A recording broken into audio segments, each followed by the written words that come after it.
What I'm about to say will feel wrong. It will collide with everything you were taught growing up.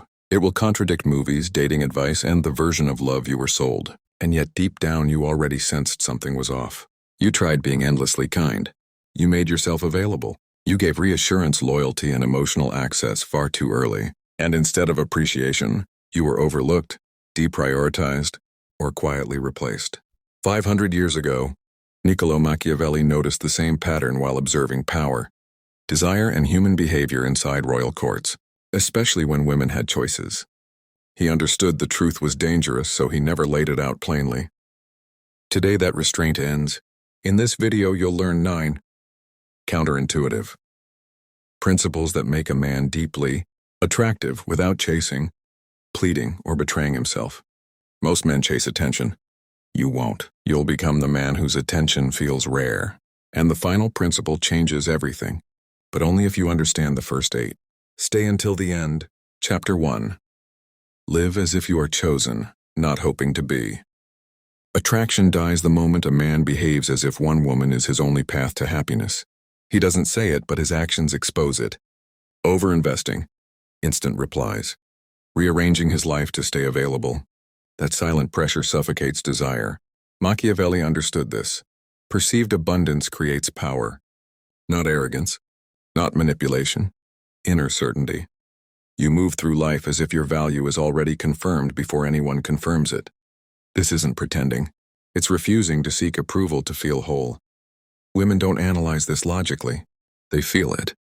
They sense whether a man is calm or anxious, centered or grasping. Scarcity mindset creates weakness. Abundance mindset creates gravity. If your attention is always available, always instant, always unlimited, why would it be valued? People don't chase what feels endless. Abundance in action looks like this.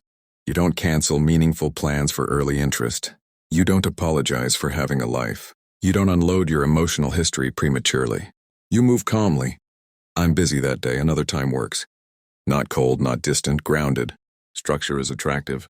A man wanted by life feels valuable to women. Chapter 2. Respect without elevation. Most men misunderstand respect.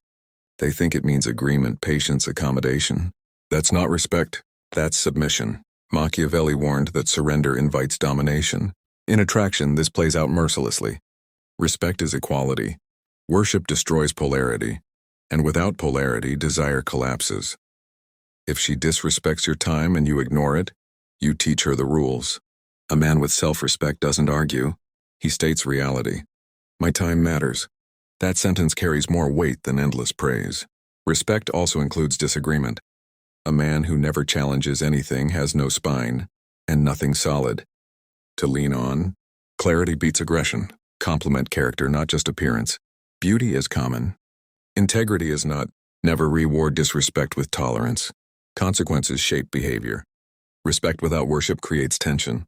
Tension fuels attraction. Chapter 3. Be interesting through uncertainty, not chaos. Mystery attracts. Instability repels. Most men are painfully predictable. Same tone, same reactions, same availability. Once the mind maps you completely, curiosity dies. The brain craves novelty, but not games. It craves life. A man with depth has contrast. Focused, then playful. Quiet, then engaged. That variation triggers curiosity. Dopamine responds to aliveness, not performance. You don't manufacture mystery. You live fully, and that fullness becomes magnetic. Chapter 4. Never make her the center of your universe. This is where men collapse. They believe devotion creates desire. It doesn't. Desire requires space. When she becomes your purpose, you lose the energy that drew her in. No woman wants to carry a man's identity. She wants to join a life, not replace it. Purpose creates gravity. Direction intoxicates. Men with goals don't beg. They don't seek validation. They don't emotionally collapse. A full life invites participation. An empty life demands filling. Only one is attractive. Chapter 5. Be willing to lose her without losing yourself. This terrifies insecure men because it exposes truth. If losing her would destroy you, she already owns you. And ownership kills attraction. Strength is emotional independence. Not coldness, stability. A man who knows he'll be fine moves differently. No clinging, no panic, no bargaining. Fear is felt even when silent, and fear repels. A man who can walk away calmly communicates value without words. He doesn't control her. He governs himself. That self-governance is power. Chapter 6. Give affection intentionally, not automatically. Affection is energy.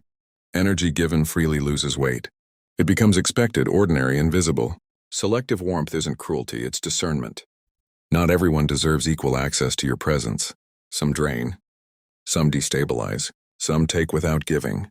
A man who gives warmth indiscriminately signals one thing: my energy is cheap.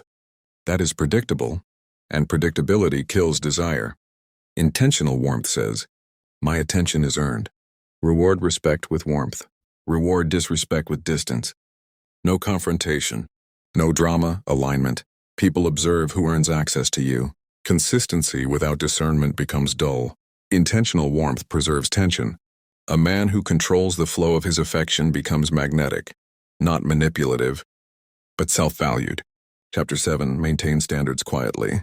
Real standards are silent. They aren't announced. They aren't debated. They're revealed through action. You see them in what a man tolerates and what he walks away from. Men who talk endlessly about standards usually have none.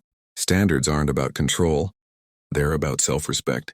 A man with standards doesn't try to change people. He filters access. Chaos enters a man's life when he fears being alone. Men with standards attract order because they're willing to leave. When access is automatic, effort disappears. When access is earned, effort matters. Quiet standards create gravity. Chapter 8. Let tension breathe. Most men panic around tension. Silence scares them. Distance feels like rejection. So they rush to fix, not for peace but from fear. Strong men understand tension isn't the enemy. Instability is.